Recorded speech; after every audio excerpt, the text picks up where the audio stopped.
Pas d'aile, pas de vol. Une voiture, même très rapide, ne s'envole pas comme un avion.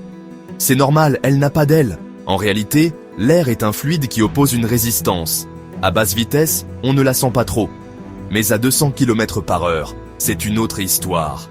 Imaginez votre main par la fenêtre. À cette vitesse, l'air pousse fort. C'est la force de traîner. Plus la surface de la voiture est grande, plus la traînée est importante. C'est pourquoi les voitures de course sont basses et profilées. Les ingénieurs automobiles ont un défi de taille, concevoir des voitures qui fendent l'air. Le but, réduire la traînée pour aller plus vite et consommer moins de carburant. Dompter l'air invisible. Pour cela, ils utilisent l'aérodynamique. Cette science étudie comment l'air se déplace autour des objets. On la retrouve partout, dans l'aviation, le sport automobile et même dans la nature. Les ingénieurs utilisent des logiciels de simulation et des souffleries. Ces tunnels géants permettent de visualiser le flux d'air autour d'une voiture. On peut ainsi optimiser sa forme pour réduire la traînée. Pare-chocs profilés, bas de caisse sculptés, ailerons, chaque détail compte. Prenez l'exemple des rétroviseurs. Ils sont minuscules sur les voitures de course pour minimiser leur impact sur l'aérodynamisme.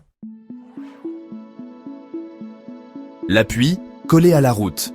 Mais attention, il ne suffit pas de réduire la traînée. Il faut aussi plaquer la voiture au sol. C'est là qu'intervient l'appui aérodynamique.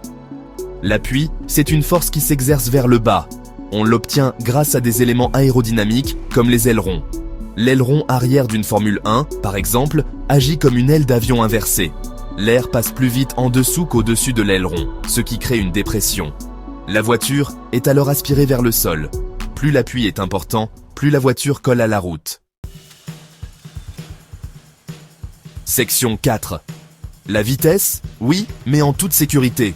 L'appui est crucial pour la tenue de route, surtout à haute vitesse. Sans appui, la voiture aurait tendance à décoller et deviendrait incontrôlable. Imaginez un peu le danger. C'est pourquoi les voitures de course ont des ailerons imposants.